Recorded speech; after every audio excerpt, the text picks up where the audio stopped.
Juro lealtad y valentía a Adolf Hitler como Führer y como canciller del Reich alemán. Me inclino ante él y ante mis superiores a los que debo obediencia hasta la muerte. Que Dios me ayude.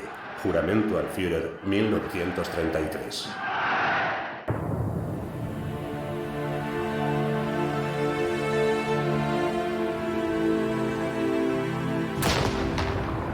Hasta hoy en día, a Erwin Rommel se le sigue considerando uno de los comandantes más destacados de la Segunda Guerra Mundial. Y se sigue haciendo referencia a él como el zorro del desierto por su audaz iniciativa en los campos de batalla del norte de África. El legado y el destino final de Rommel estuvieron marcados por su determinación de hacer algo que muy pocos generales se habrían planteado en su lugar: decirle la verdad a Adolf Hitler sin ambajes sobre la situación de la guerra. El hijo de Erwin Rommel, Manfred, fue testigo de la cambiante relación de su padre con Hitler. Llegado el día, a Rommel su sinceridad le costaría muy cara.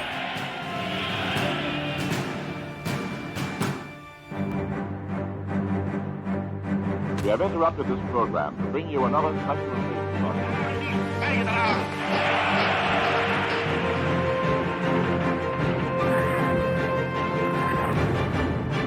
Rommel, el soldado, su hijo y Hitler.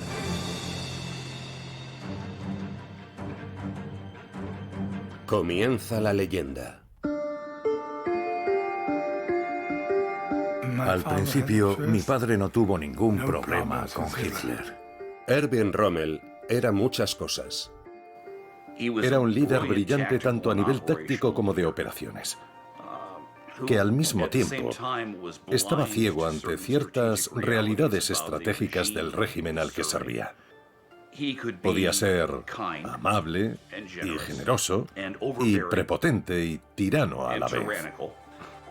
También fue un teniente muy condecorado y un héroe alemán de la Primera Guerra Mundial.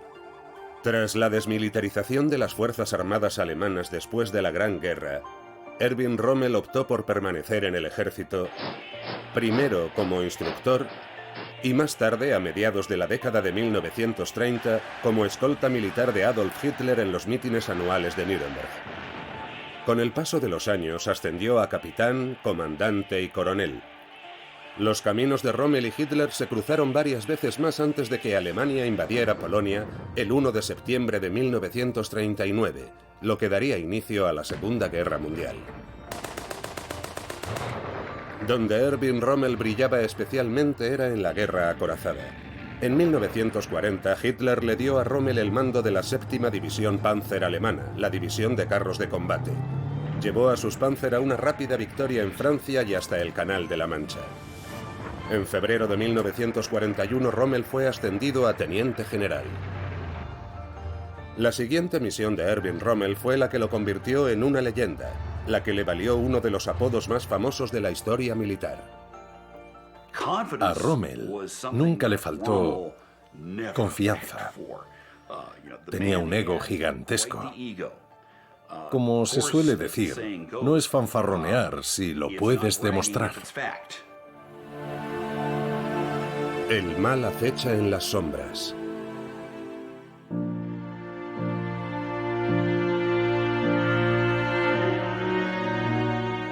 Erwin y Lucy Rommel tuvieron un hijo, Manfred, nacido en 1928. Manfred Rommel, como la mayoría de los jóvenes de la Alemania nazi, acabó viéndose arrastrado por la Segunda Guerra Mundial, así como por la sombra de su famoso padre. Era un buen padre y un buen marido. Era admirable. El ascenso de Adolf Hitler a canciller y a partir de 1933 a presidente de Alemania dio un giro a la vida de Rommel en muchos sentidos. Lo que esta pequeña familia alemana no podía prever era que su nuevo Führer había puesto sus miras en la conquista del mundo y en la pureza racial. Su discurso.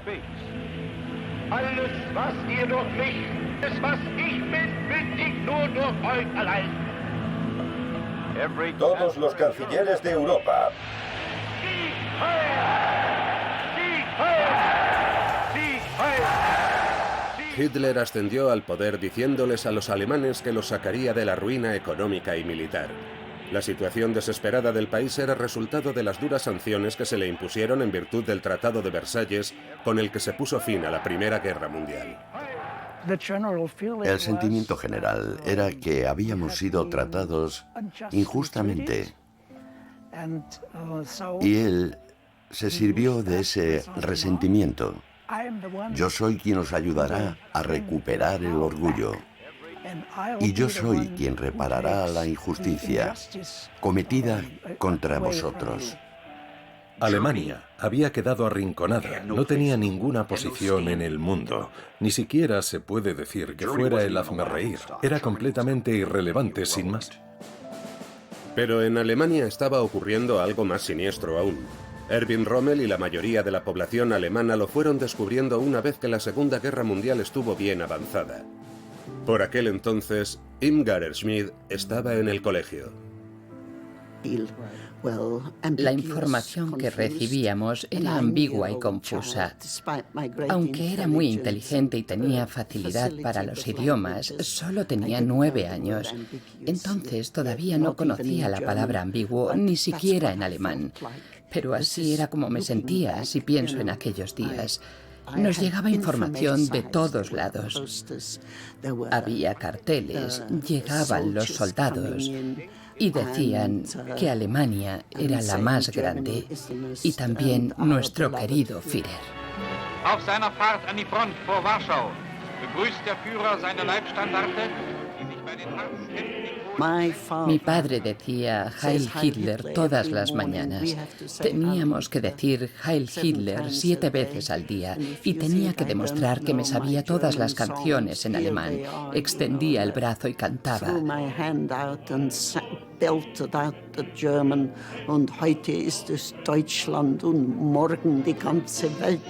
Esa que decía, hoy es Alemania, mañana el mundo entero.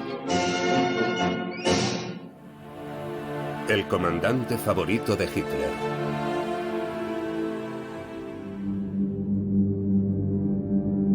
En 1939, nadie quería una guerra excepto Adolf Hitler. A principios de 1941, tras la conquista de la mayor parte de Europa occidental, Adolf Hitler destinó a su flamante teniente general Erwin Rommel al norte de África. Rommel recibió el mando de 2 divisiones Panzer. El Afrika Korps de Rommel, un cuerpo militar recién nombrado, iba a combatir contra los británicos en el desierto. Antes de partir hacia África, Rommel y Hitler se reunieron. No hubo ningún desencuentro en su relación en 1941, cuando Rommel asumió el mando del Afrika Korps. Eso iba a cambiar con el tiempo. La relación de Rommel con Hitler, antes de ser enviado al norte de África con el Afrika Korps, era la de un subordinado y su superior. Rommel no cuestionaba en forma alguna la autoridad de Hitler y se convirtió en un favorito del Führer.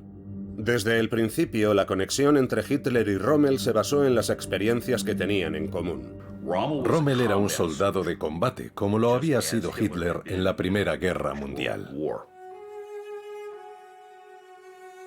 Manfred Rommel, que aún no era un adolescente, se preguntaba si volvería a ver a su padre. La relación entre Erwin Rommel y su hijo Manfred fue, en muchos sentidos, una relación padre-hijo muy clásica, en la que el padre quiere que el hijo sea de una manera que se convierta en un tipo de hombre, de individuo muy determinado. Y el hijo tiene una idea muy distinta. Erwin Rommel no tuvo reparos en contarle a Manfred sus recelos sobre la dirección que estaba tomando la guerra. Y trató de darle todos los consejos paternales que pudo. Tormentas de arena, balas y un héroe.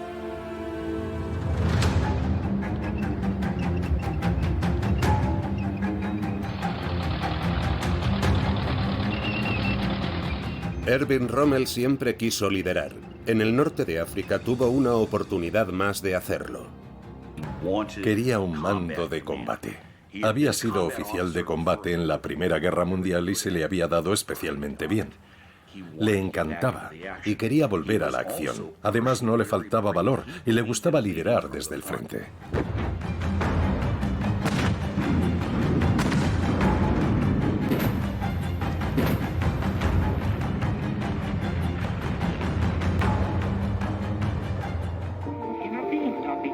En 1941, los descifradores ingleses ya habían averiguado cuál era el código secreto alemán, el famoso Enigma.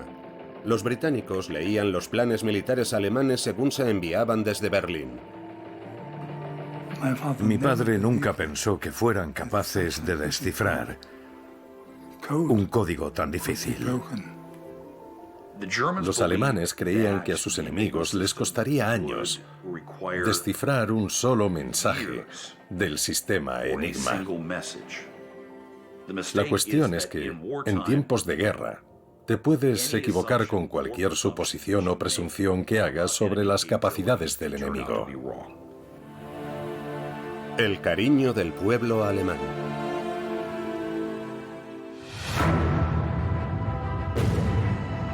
En el norte de África, al igual que en Francia, Erwin Rommel se encargó de dirigir los carros de combate y a los soldados alemanes e italianos desde el frente. El hecho de que comandara su división en plena línea de fuego le hizo ganarse el respeto de sus tropas. Con su ataque, consiguió que las fuerzas alemanas e italianas recuperaran Libia en menos de 2 semanas. Las victorias se sucedieron rápidamente en el norte de África. Casi inmediatamente Rommel comenzó a expulsar al ejército británico de los principales bastiones del desierto a lo largo de 1941. Las primeras victorias en el desierto occidental del norte de África de aquel Rommel tan agresivo y audaz le hicieron ganar más puntos con Adolf Hitler. El Führer pensó que los ciudadanos necesitaban conocer mejor a uno de sus comandantes de campo más exitosos, así que lo ascendió a mariscal de campo. El ministro de propaganda nazi, Joseph Goebbels, recibió la orden de convertir a Erwin Rommel en un héroe. El ministro de propaganda alemán comenzó a montar una campaña para erigir y mantener la imagen de Rommel ante el pueblo alemán. Rommel era un hombre apuesto, no venía mal que fuera fotogénico y tampoco le perjudicó que supiera hablar bien. Rommel se convirtió en la imagen de los carteles de la Wehrmacht.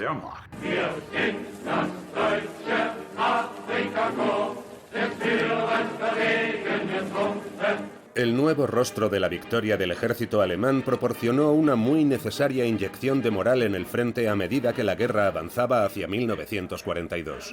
Las relaciones entre mi padre y Hitler seguían siendo bastante buenas. Mi padre no venía tan a menudo a Alemania y Hitler no interfería en sus tácticas, porque la guerra de África era una guerra muy rápida. Marschall Rommel ist tot. Der Held von Afrika. La racha de éxitos de Rommel en el norte de África le había hecho granjearse libertades de las que no disfrutaban los generales alemanes en otras partes del mundo, sobre todo los que comandaban las tropas en Rusia, por donde Alemania había empezado a invadir la Unión Soviética en 1941. El zorro del desierto, apodo con el que los británicos le habían bautizado a causa de su ingenio y audacia, tenía más libertad en sus movimientos debido a sus anteriores victorias. Cuando llegaban órdenes del Estado Mayor nazi que a Rommel no le gustaban, las destruía y las cumplía a su manera. Eso desconcertaba a los británicos, que seguían leyendo los mensajes codificados de los alemanes que les indicaban dónde se libraría la siguiente batalla. Los británicos esperaban que siguiera las órdenes que leían por cortesía de Ultra, pero Rommel casi en cuanto las recibía tiraba las órdenes por la ventana y lo hacía todo a su manera.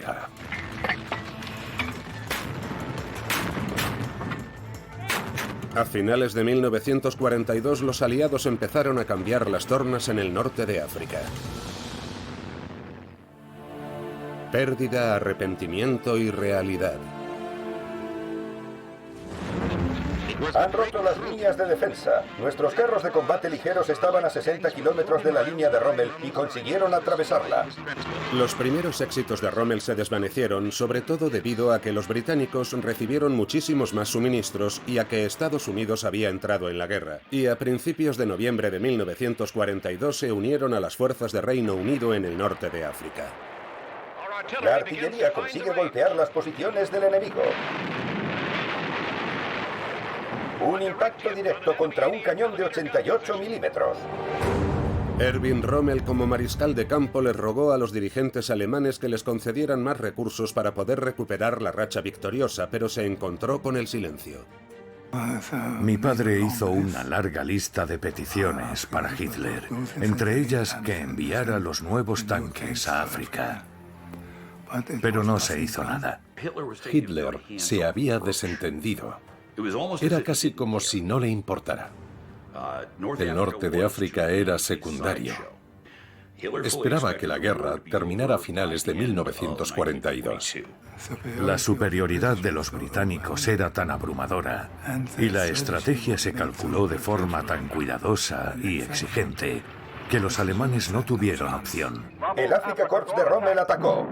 A pesar de la escasez de material y de hombres, Erwin Rommel dirigió heroicamente la lucha para reconquistar el norte de África. Las probabilidades eran ínfimas, incluso para el legendario zorro del desierto. Para el enemigo, la situación empeora. Rommel empezó a sufrir episodios de depresión con frecuencia, tenía insomnio, la presión arterial baja y padecía dolores de cabeza e ictericia. Pese a las enfermedades y las derrotas, el prestigio de Erwin Rommel no dejó de aumentar.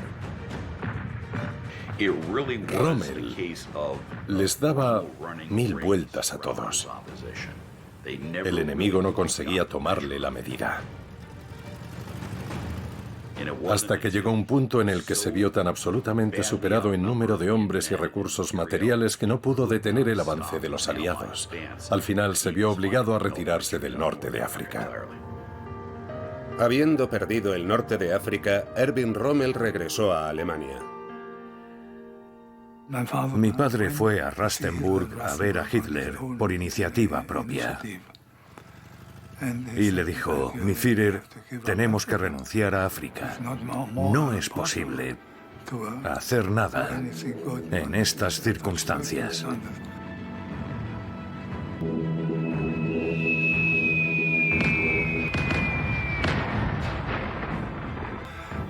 Y entonces Hitler, muy antipático, le preguntó: ¿cuántos fusiles tenéis en el ejército?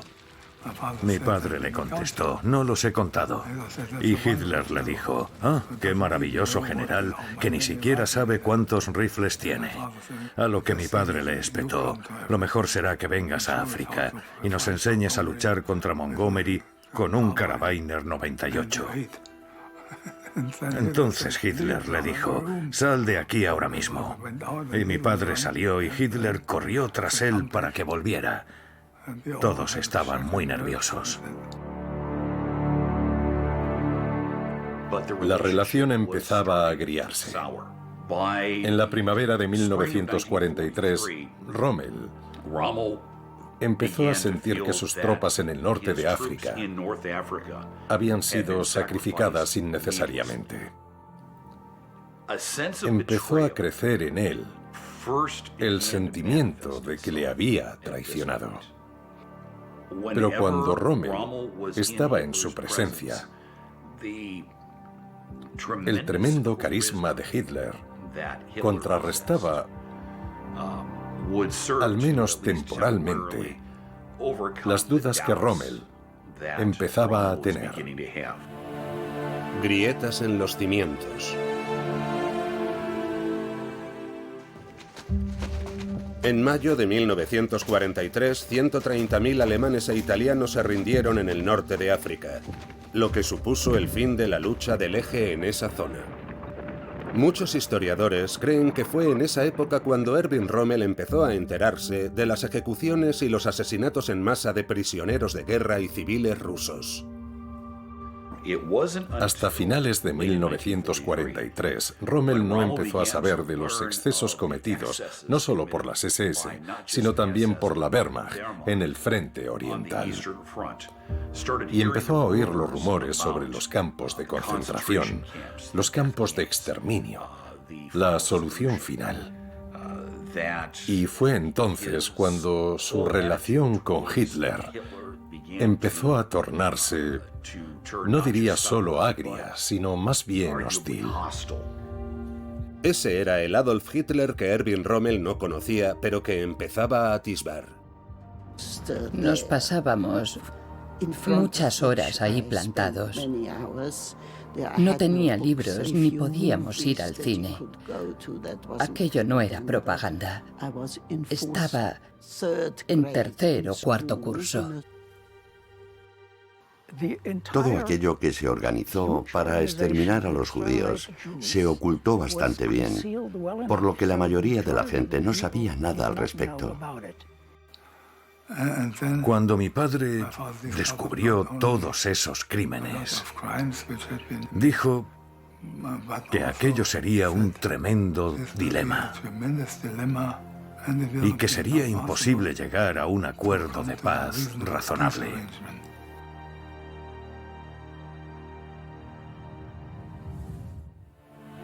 El muro atlántico no es más que propaganda.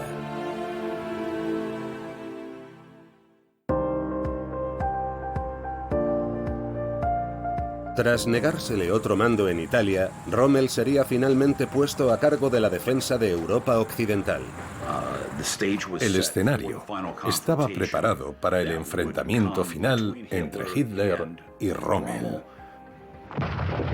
Sin embargo, antes de que eso ocurriera, en febrero de 1943, los alemanes luchaban en el frente oriental por el control de Stalingrado en la célebre batalla. Boris Elaun, combatiente ruso, fue testigo directo de ese cruento combate. Stalingrado era el punto más importante de la línea de defensa de la Unión Soviética. El mariscal Georgi Zhukov vino y dirigió el ejército en persona. Así de importante era aquel punto estratégico. Se desplegó una fuerza sin precedentes para proteger Stalingrado.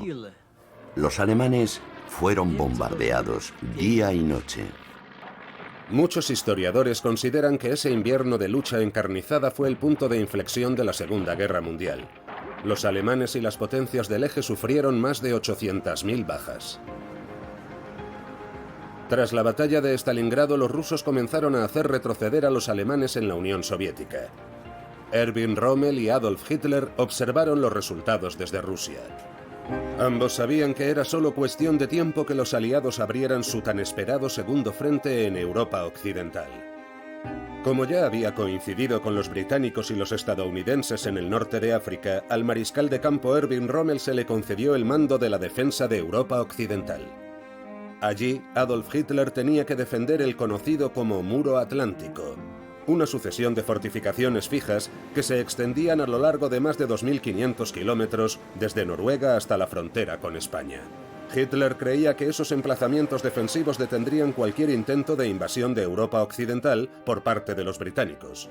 Lo que Erwin Rommel descubrió al inspeccionarlo fue que el muro atlántico de Hitler solo existía en los sueños del Führer. Mi padre tenía una idea bastante realista de las tácticas y de la forma de combatir de los aliados. Rommel se dio cuenta de que si los alemanes querían frenar una invasión en el oeste, tenían que hacerlo directamente en la costa en las primeras 24 horas de batalla, sin dejar que el ejército aliado desembarcara en Europa Occidental. Otros no estaban de acuerdo con la estrategia de Rommel de detener a los aliados en el agua. Mi padre no fue muy convincente, como es obvio. El mariscal de campo von Rundstedt todavía creía en el gran peligro de las fuerzas móviles. Cuando se le otorgó el mando en Francia a finales de 1943, Erwin Rommel ya tenía claro cómo terminarían las cosas para Alemania en la Segunda Guerra Mundial.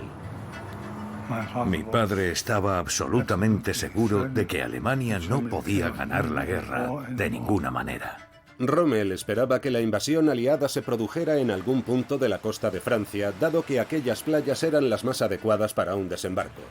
Se reforzaron las fortificaciones y se construyeron otras nuevas. Se colocaron cientos de miles de minas y se construyeron miles de obstáculos en la costa francesa. Se edificaron búnkeres y nidos de ametralladoras para destruir las embarcaciones de desembarco antes de que llegaran a la costa. Se establecieron todo tipo de barreras frente a la orilla para intentar ralentizar a los soldados que entraran desde allí y a la espalda de las posibles playas de desembarco para causar estragos entre los paracaidistas y planeadores. Al menos el muro atlántico ya no era una mera ficción. Rommel trasladó su cuartel general desde París y lo acercó a 60 kilómetros de lo que creía que serían las líneas del frente en la costa de Francia.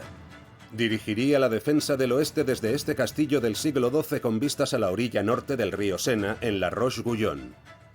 Al menos ese era su plan. En la primavera de 1944, la lógica indicaba que el asalto aliado se produciría en el paso de Calais, el punto más estrecho entre Francia e Inglaterra, donde el Canal de la Mancha solo tiene 30 kilómetros de ancho. Y eso era lo que los aliados querían que pensaran Rommel y Hitler. Incluso idearon un ingenioso plan para que así lo creyeran. Fortaleza.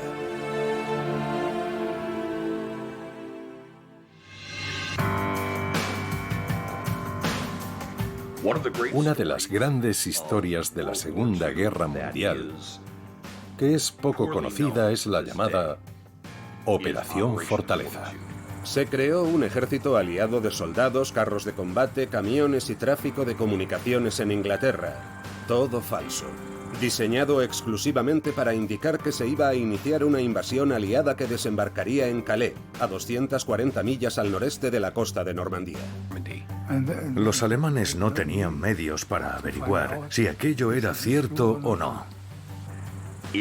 Fue una labor tan compleja y detallada, y con el mismo grado de precisión como la que se puso en marcha para la Operación Overlord, la del desembarco real en Normandía. En la Operación Fortaleza incluso se coordinaron cuidadosamente las actividades de la resistencia francesa para crear la impresión de que el desembarco se iba a producir en el paso de Calais. Hitler picó el anzuelo. Si hubieran seguido pensando lo que intuyeron inicialmente, que el desembarco se iba a producir en Normandía, podrían haber reforzado más las defensas allí. Rommel también cayó en la trampa, como la mayoría de los oficiales alemanes de alto rango. Adolf Hitler creía que Erwin Rommel y el muro atlántico detendrían a los aliados allí donde se produjera la invasión. Sin embargo, el Führer no visitó ni una sola vez ninguna de las fortificaciones de la costa francesa para comprobarlo por sí mismo. Cuando Rommel tomó el mando, fue como una sacudida de electricidad. En realidad era el muro atlántico de Rommel. Si se le daba el mando del muro atlántico, iba a asegurarse de que fuese un muro en el Atlántico. Iba a hacer todo lo posible para detener a los aliados a la orilla del agua y no dejar que pusieran un pie en la Europa ocupada.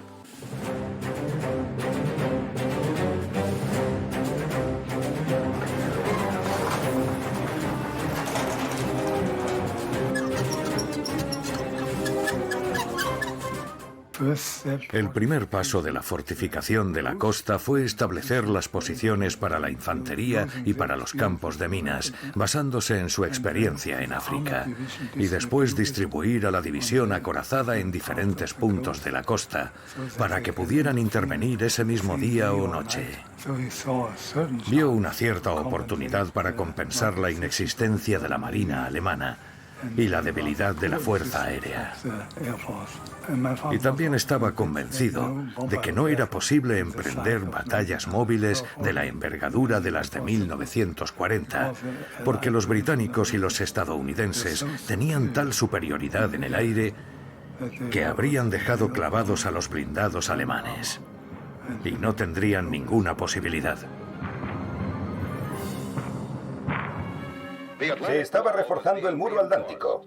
Ante la idea de que los aliados pretendían atacar directamente a través del Canal de la Mancha en su punto más estrecho, el enemigo estableció numerosas fuerzas en la zona y fortificó fuertemente la línea de costa del Paso de Calais. Esperaba tener 6 millones de minas colocadas para cuando el muro estuviera terminado y llegaran los aliados. De esos 6 millones, solo consiguió colocar 2. Pero entrenó a las tropas. Hacían maniobras constantemente. Cuando no estaban cavando trincheras, construyendo búnkeres y colocando minas, estaban entrenando. Rommel hizo de Rommel. Fue capaz no solo de movilizar a las tropas, sino de conseguir que el muro atlántico, que no era nada parecido a lo que se suponía que tenía que ser cuando se lo encontró, se convirtiera en uno de los sistemas defensivos más formidables jamás empleados en la guerra moderna.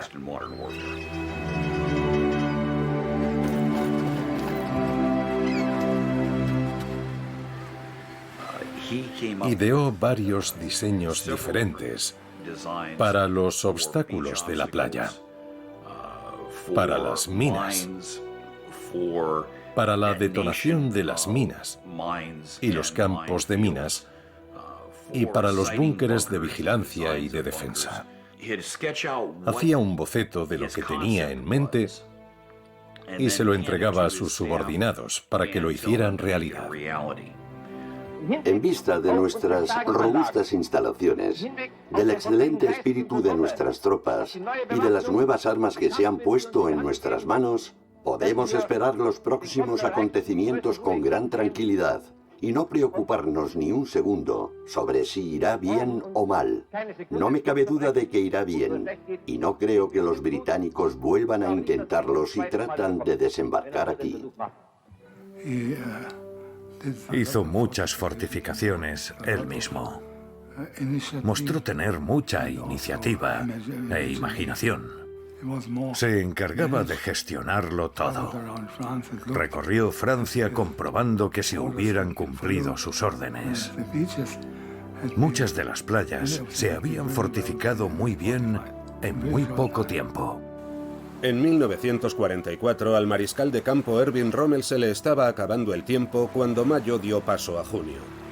Había hecho todo lo posible, incluida la incorporación de la aguerrida división de infantería alemana 352 a la costa de Normandía. El día D y los días oscuros.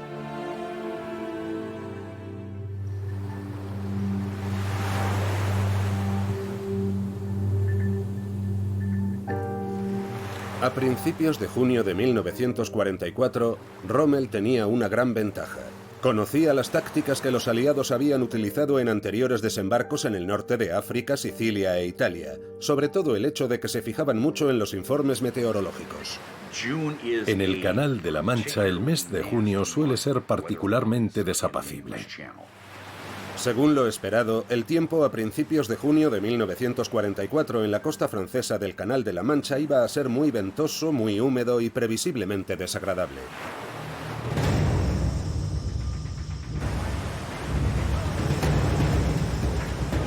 Sin embargo, los meteorólogos aliados vieron algo de lo que los meteorólogos alemanes no se percataron. Que los elementos iban a concederles una tregua de 48 horas a partir del 6 de junio. El comandante supremo de las potencias aliadas, el general Dwight Eisenhower, dio la orden.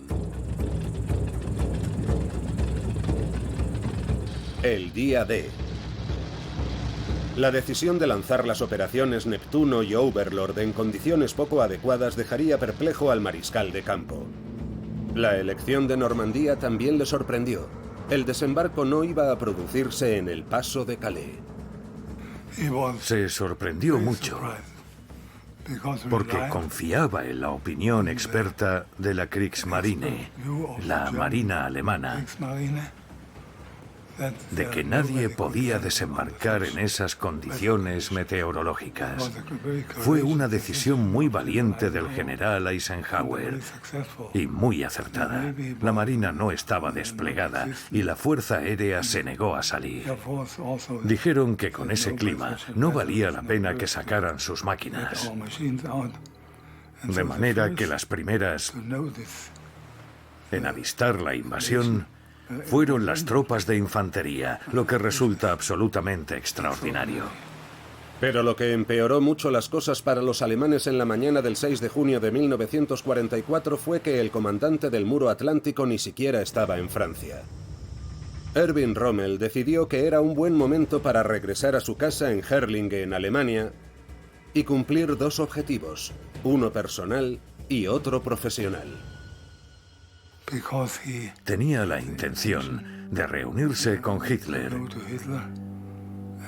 para reiterarle lo que significaría que Normandía cayera. También quería visitar a mi madre, que cumplía 50 años. Así que el 6 de junio, mi padre estaba en nuestra casa, cerca de Ulm. A las 6:20 de la mañana del 6 de junio, el teléfono sonó en la casa de Rommel en Alemania. 17.000 aviones, 7.000 barcos y casi 160.000 soldados aliados se aproximaban a Normandía o estaban ya a poca distancia de la costa. Interrumpimos este programa para traerles una nueva emisión especial sobre la invasión. Bajo el mando del general Eisenhower, las fuerzas navales aliadas apoyadas por fuertes fuerzas aéreas al mando del Gran Montgomery de Egipto y África del Norte, han atacado a lo largo de kilómetros de la costa francesa para eliminar la tiranía nazi sobre los pueblos oprimidos de Europa y brindarnos seguridad en un mundo libre. Dijo que habíamos tardado 24 horas en saber lo que estaba pasando.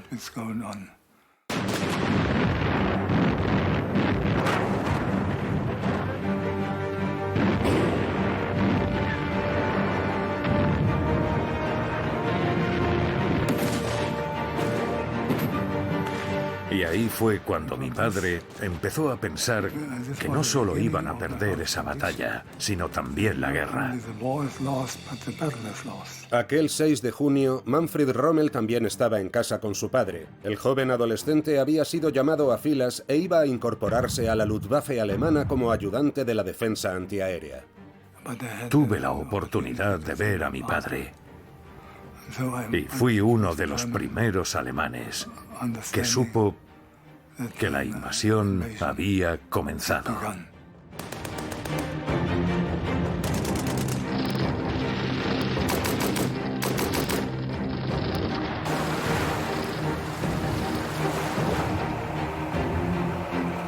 Manfred fue testigo de la reacción inicial de su padre ante los informes del desembarco de Normandía.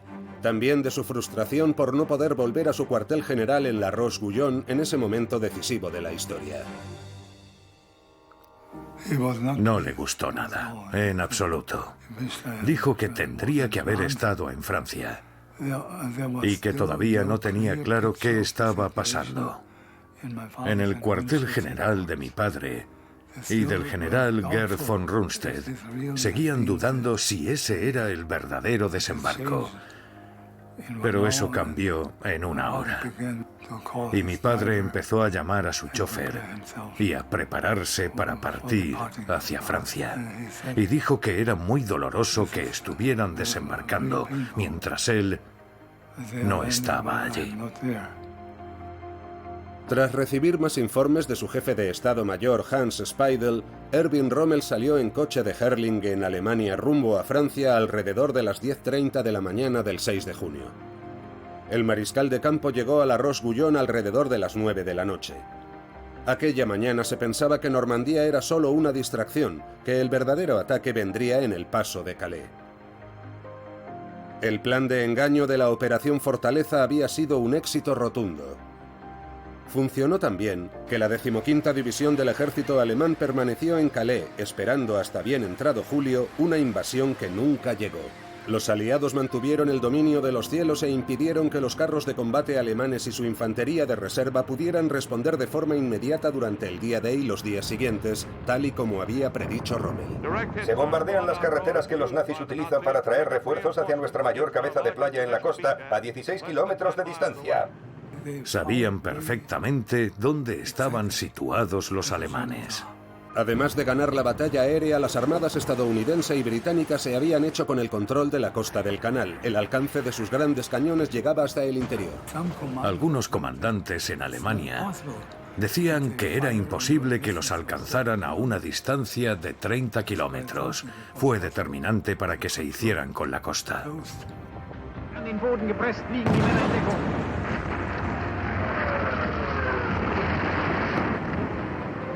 Los aliados habían conseguido desembarcar 156.000 soldados en tierra y se habían adentrado una media de entre 6 a 9 kilómetros hacia el interior. El 7 de junio, Rommel llegó a Normandía para comprobar por sí mismo la situación desesperada en la que se encontraban. Mi padre analizó la situación y volvió a su cuartel general. Aunque les costó 10.000 bajas, los aliados consiguieron establecer la cabeza de playa. Una semana después del día D, Erwin Rommel sabía perfectamente que la guerra en Europa Occidental estaba perdida. El Führer no apreció la franqueza con la que Rommel le habló de la situación en Normandía en la reunión que mantuvieron el 15 de junio. Mi padre no descartaba que Hitler pudiera rendirse ante la evidencia de que no había esperanza. No podemos ganar la guerra. Mi Führer, no es posible. Hay que retirarse. Y entonces Hitler le dijo a mi padre, lo entiendo, pero yo no voy a firmar la paz con nadie. Y eso hizo. Mucha gente tuvo que descubrir que Hitler prefería llevar a los alemanes al desastre antes que dar su brazo a torcer. Y es aterrador pensar que estuvo a punto de conseguirlo. La realidad de la situación.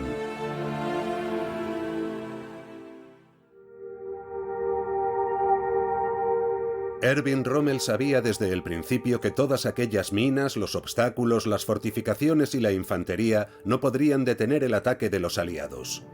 Rommel sabía que si la alianza anglo-estadounidense establecía la cabeza de playa, les habrían asestado el golpe definitivo. A medida que la batalla de Normandía se intensificaba, Erwin Rommel se daba cuenta de que la única manera de salvar a Alemania era que Hitler acordara una tregua con los estadounidenses y los británicos.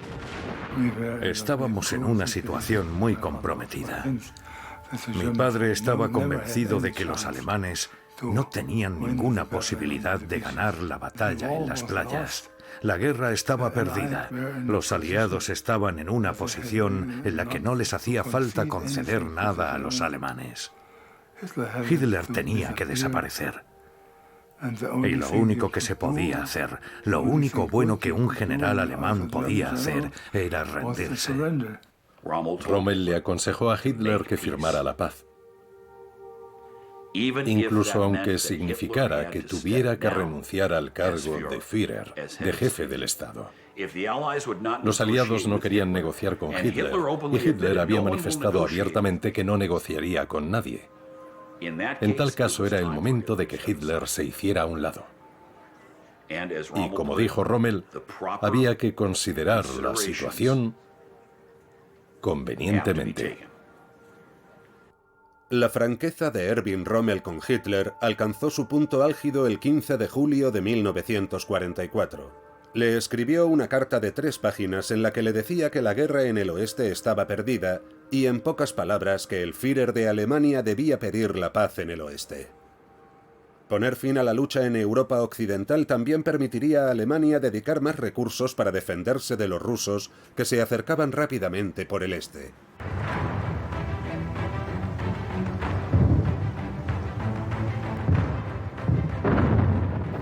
Era lo único que estaba en su mano. No podía hacer otra cosa. Rommel no podía permanecer en silencio y ver cómo la Alemania que amaba era destruida en el nombre de un líder que había llegado a detestar. Circulaban rumores de que había otros alemanes que querían que Adolf Hitler desapareciese, pero no pidiendo su renuncia, sino asesinándolo. Un pequeño grupo estaba urdiendo un plan para matar a Hitler en el verano de 1944. La gran mayoría era pasiva.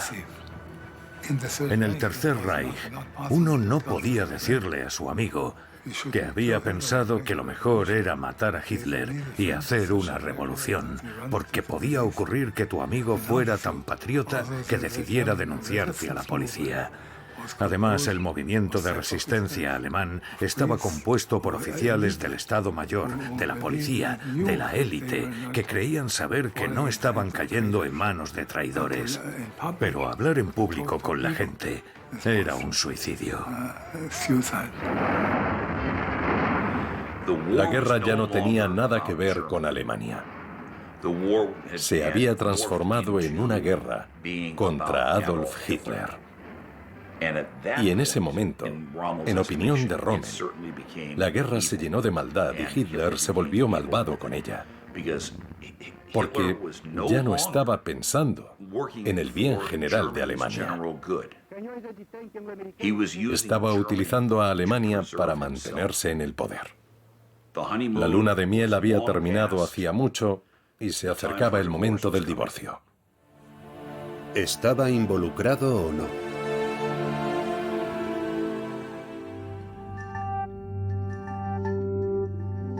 Erwin Rommel no estaba a favor de matar al líder de Alemania.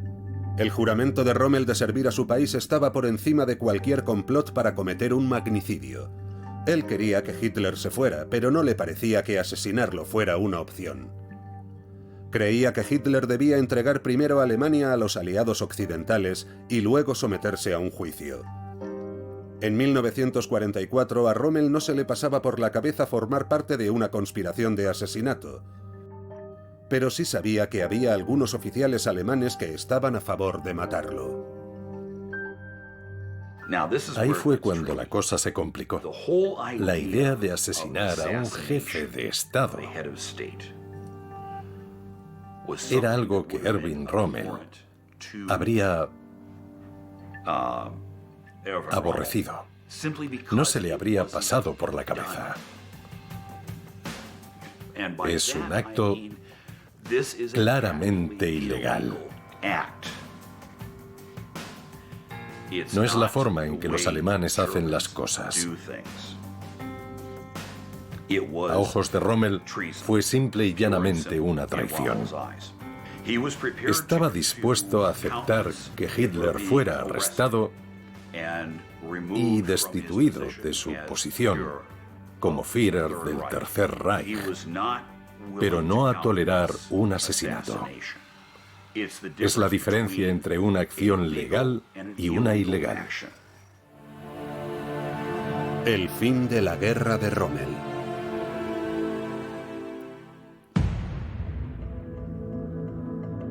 El 17 de julio de 1944, mientras regresaba a la Roche-Guyon de una conferencia, dos Spitfires británicos alcanzaron el coche oficial de Erwin Rommel cerca de la ciudad francesa de Saint-Germain-de-Montgomery.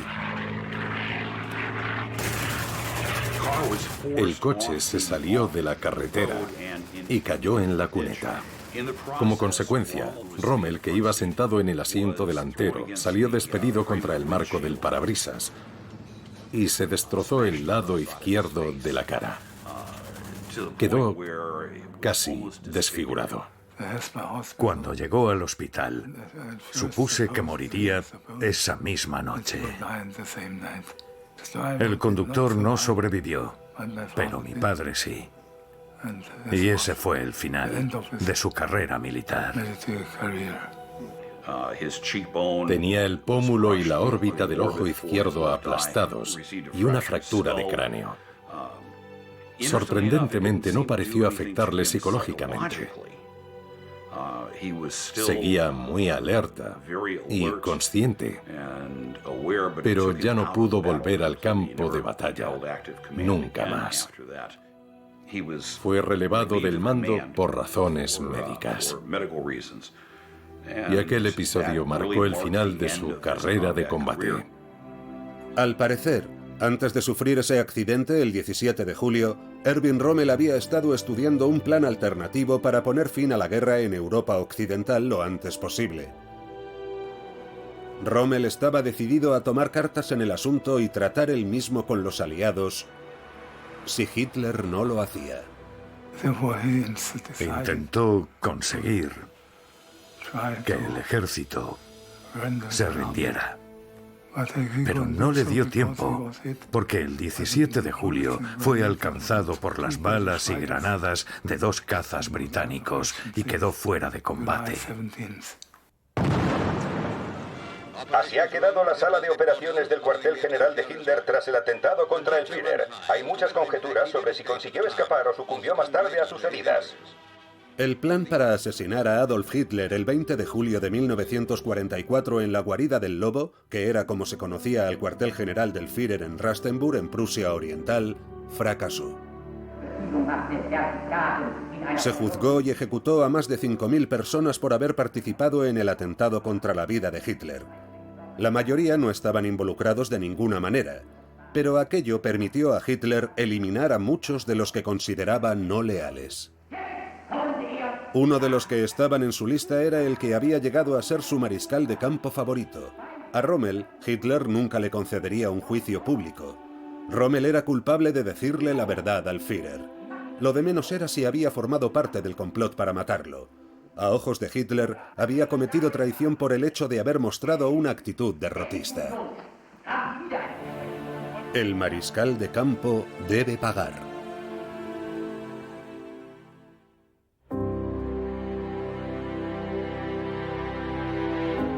En otoño de 1944, Erwin Rommel estaba convaleciente en su casa de Herrlingen, Alemania, y descubrió cómo Hitler había decidido hacer justicia con él. Cuando Erwin Rommel se levantó en la mañana del 14 de octubre de 1944, no tenía ni idea de que era su último día en la Tierra.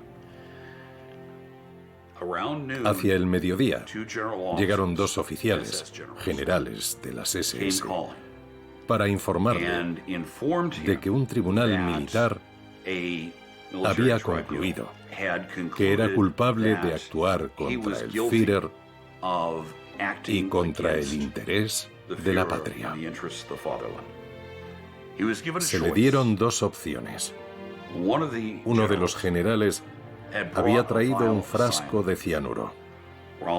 Podía tomarse el cianuro y suicidarse, y no se adoptaría ninguna medida contra Lucy o Manfred. Además, se le daría un funeral de Estado y no se mencionaría en absoluto nada que Hitler desaprobara sobre él. O bien, podía impugnar los cargos y ser llevado ante un tribunal popular. No se salía del tribunal popular con una absolución. La única cuestión era ver cuánto de circo y farsa había en el proceso antes de que se declarara la culpabilidad y se dictara la sentencia de muerte.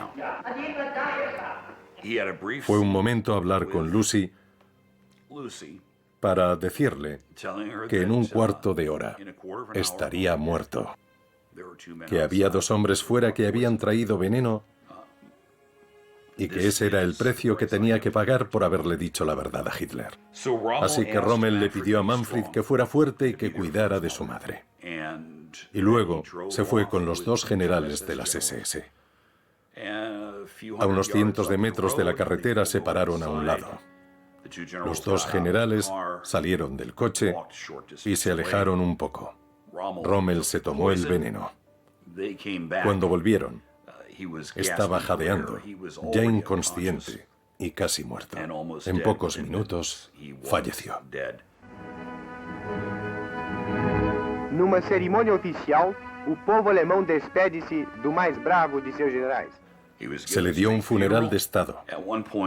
El mariscal de campo von Rundstedt dio un discurso que estaba guionizado por el departamento de propaganda de Goebbels. Com ele, assim disse o Führer numa ordem do dia. Se vio obligado a afirmar que el corazón de Rommel pertenecía al Führer, lo que por supuesto era una absoluta tontería. Pero Rommel había hecho lo más honorable, era la única opción que tenía realmente. Adolf Hitler había logrado deshacerse de uno de los únicos generales que se atrevió a decirle la verdad sobre la guerra. Las consecuencias.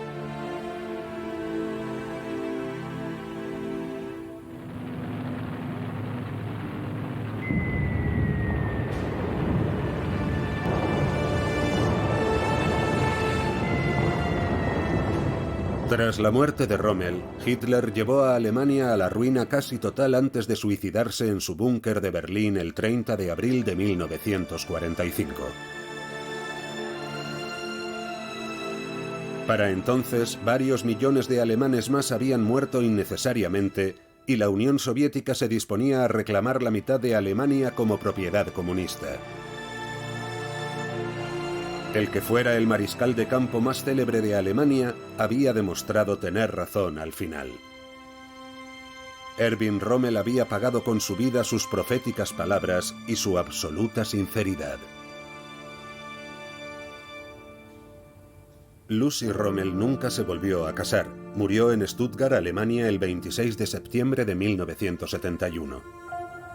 Manfred Rommel fue dado de baja de la Luftwaffe alemana casi al final de la guerra. Se hizo abogado, trabajó para el gobierno del Estado Federado de Baden-Württemberg y fue elegido alcalde de Stuttgart, Alemania, en 1974. Ocupó la alcaldía durante 22 años. Se casó y no tuvo hijos. Manfred Rommel falleció en Stuttgart el 7 de noviembre de 2013 a la edad de 84 años. Erwin Rommel fue incinerado y sus cenizas se enterraron en un rincón del cementerio de la Iglesia Comunitaria de San Andrés, la iglesia del pueblo de Herrlingen, Alemania. Está enterrado junto a su esposa Lucy. En la tumba del mariscal de campo siempre hay flores frescas.